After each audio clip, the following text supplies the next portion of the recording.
Lord, he's 6 inches long. Yeah, he's hungry little fella. Lord, I can't believe you bit my worm. And then you gonna spit it back out on me and flop around on my done dead. There you go. I'm glad you went on back where the heck you come from. Maybe it's gonna be one of them kind of days. I don't think so.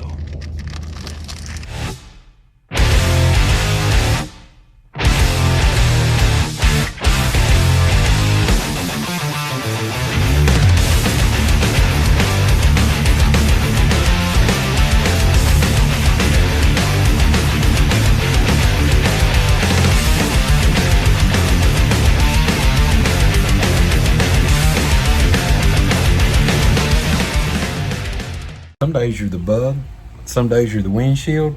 No, not always. Don't think like that when you go to the lake. Let's see how this shakes out. And if it shakes out real good, we'll talk about the equipment used at the end of the video. See what happens.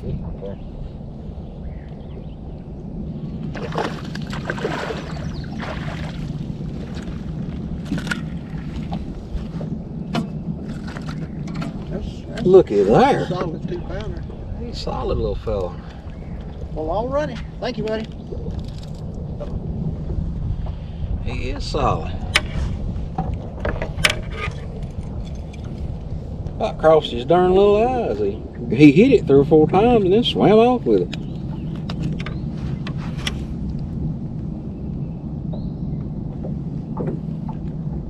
Allatoona bass. Plum apple.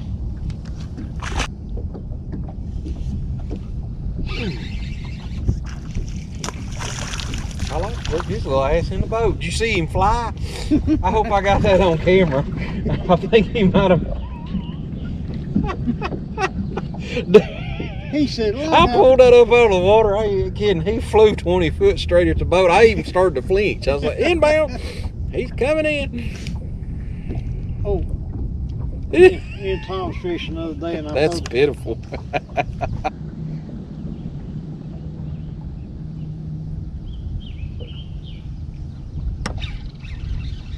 That looks like it got some shoulders on it. That one's a good one. No, he's just strong. Well, I say that. I don't think he's net worthy. I just need to wear him down for a minute. That is what's lurking. Look what he spit up. Look at that. Ooh, what a shad. Uh-huh. There is a whole bunch of these down there. Little dudes. They biting this plum apple worm in the overcast skies though. He hit that thing like it owed him money.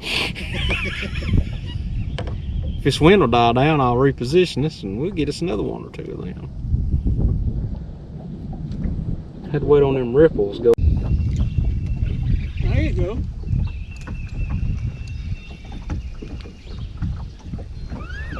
That's the way that's supposed to happen.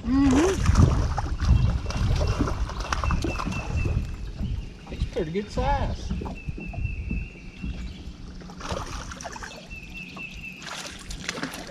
Speed release. You got a fish? I do. I got pissed off brim. Ooh, son. He's a big one. I can't believe you ate that. He was hungry. Dude, you ate that. You little shit.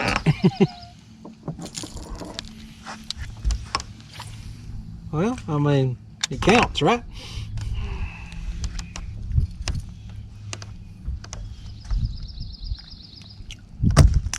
Ooh, sorry. They get him.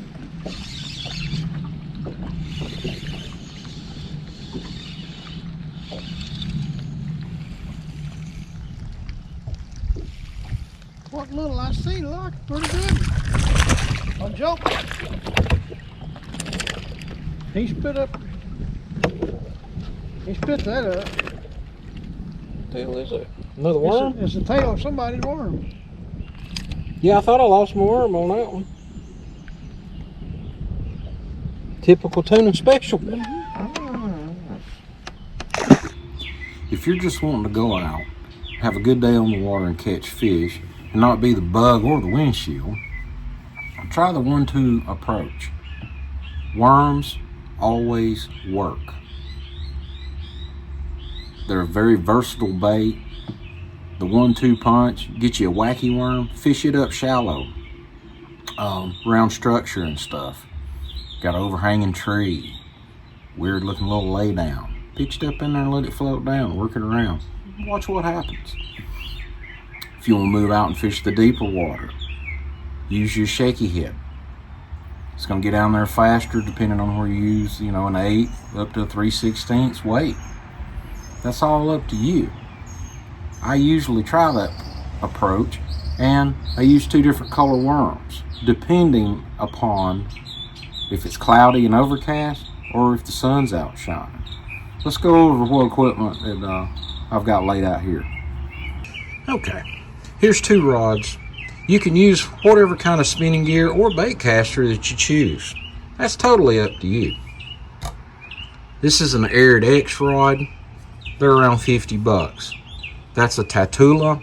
Yeah, I think it's an XT. They're $100 and up depending on which one you get.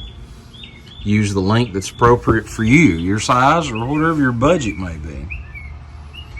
Put 15 to 20 pound braid, and put you any size leader, 8 to 12 pound that you want on there, and use the knot that you can tie to put them together. There are many different knots out there. One of the easiest ones to tie is the Alberto knot.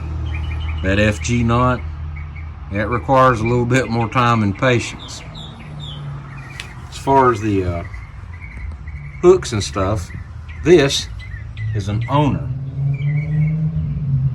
Wacky worm hook. Either use a 1/0 or a number 1. This is a 1/0. It's got the little weedless things on it. I don't know if they work or not, but I hadn't had too much trouble with it. I don't use O-rings or any of that garbage. I hook the worm through the center and get busy. You use a stick worm of your choice. You can use a trick worm. I was using regular old stick worms. I think green pumpkin that day. As far as your Shakyhead setup, I get a little bit more in depth with it. My go-to colors are plum apple when it's overcast and dark, or if the water's a little murky. If you got good clear water and the sun's out shining, I'll switch over to a Killer Dawn or something comparable. Now you can cross this over to whatever your favorite colors are. You can fish a dark green worm, a light green worm. That's totally up to you. You can go with like green pumpkin and watermelon or whatever. Just remember, if it's cloudy, go dark. If the sun's out shining, go light. And also kind of judge your water clarity. That may dictate which worm you stick with. Now, as far as Shakyhead hooks, I have found these to be very versatile. VMCs. These are 1/8, these are 3/16. Depends on how fast you want it to get out. If you're going to stay up shallow and you don't want the worm falling fast, use 1/8. If you're fishing deep and you want to get it down in there real quick, use 3/16. Pretty simple rule of thumb. These things are great. Very versatile. I mean, you can put a critter bait on it, stick bait, worm, whatever you want. You can stick a fluke on there. Think about that. Or a Kitech and let it go bounce across the bottom. You can change up a lot of baits and never have to change your hook setup. Good food for thought to make you have a whole lot better day. There you have it. Plain and simple. You want to go catch fish? Give this a try. I'm sure that it'll be productive for you. Don't give up. You're never the bug and you're never the windshield. It's all what you make of it. Try that dark light swapping back and forth, and try the 1-2 punch. Fish up shallow with a wacky, fish out deeper with a shaky. Maybe we should call that schwacky fishing. Maybe we've coined a new term. I doubt it. Either way, this is a really good way for you to get out and target some fish. Now, were we catching the biggest fish in the lake? By no way, form, or fashion. We weren't really looking for them. We just went fishing. And sometimes you'll stumble into some big fish. But if you want to have a really good day and enjoy your day on the water, just go fishing. Oh yeah, and don't forget, on Thursdays at 8 p.m., tune in to Fish North Georgia and Outdoors, FNGO, for the latest podcast. You never know. We have Average Joes to National Pros on there. You just got to watch it to see it. I'll try to put a link right up here to the latest podcast. Danny does most of the talking, and I'm back there changing the cameras, doing the production work. We'd love to see you there. Like, comment, share, and subscribe. We'll catch y'all out on the